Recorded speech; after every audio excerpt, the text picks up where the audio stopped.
اگر آج کے اس پرفتن دور میں ہم دنیا پر طائرانہ نظر ڈالیں تو یوں محسوس ہوتا ہے ہر سمت سے اپنے اپنے حقوق کے مطالبے کی صدا سنائی دیتی ہے. ہر سمت میں ظلم و زیادتی کا دورہ نظر آتا ہے.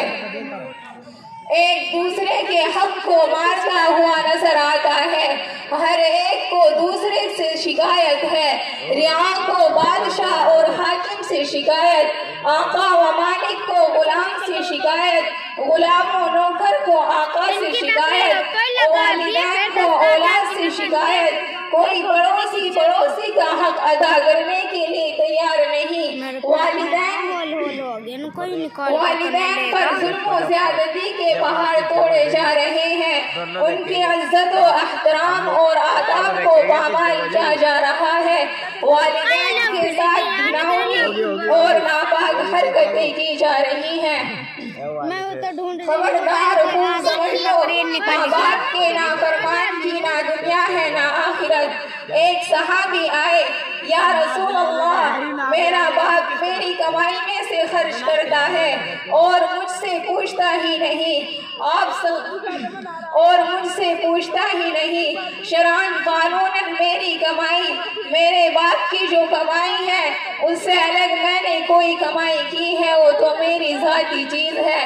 تو قانوناً میرے باپ کو بھی پوچھ لینا چاہیے کہ بیٹا میں تمہاری یہ چیز لے سکتا ہوں, یہ پیسے استعمال کر سکتا ہوں, قانون تو یہ ہے. تو اس نے تو قانون کی بات کی کہ میرا باپ میرا مال اٹھا کر خرچ کرتا ہے اور مجھ سے پوچھتا ہی نہیں. آپ صلی اللہ علیہ وسلم نے کہا اس کے باپ کو بلاؤ. اس کے باپ کو بلایا تو پوچھا کیوں بلا رہے ہیں؟ تو آپ نے کہا کہ تیرے بیٹے نے تیری شکایت کی ہے.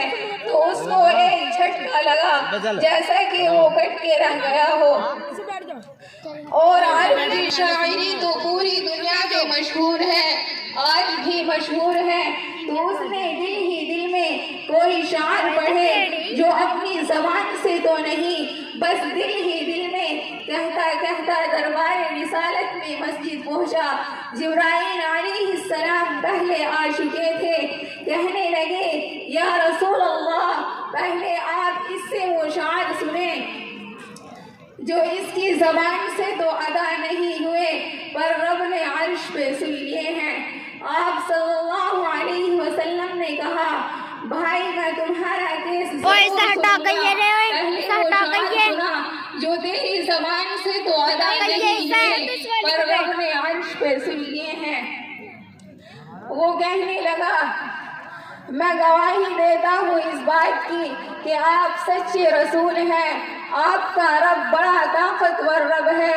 آپ کے رب کی قسم میری زبان سے ایک لفظ بھی نہیں نکلا, بس دل کی فریاد تھی جو دل کی دنیا سے اٹھی اور دل ہی میں گم ہو گئی, جو سینے سے اٹھی اور سینے ہی میں دفن ہو گئی اور آپ کے رب نے عرش پہ سن لی. وقت کی قلت کو سمجھتے ہوئے میں اپنی تقریر یہی ختم کرتی ہوں. وآخر دعوانا ان الحمدللہ رب العالمین.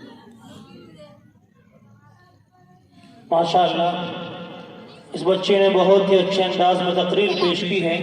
دعا کریں کہ اللہ تبارک و تعالیٰ اس بچی کی عمر میں اور علم میں دونوں میں برکت عطا فرمائے اور ہم سب کو عمل کرنے کی توفیق مرحمت فرمائے.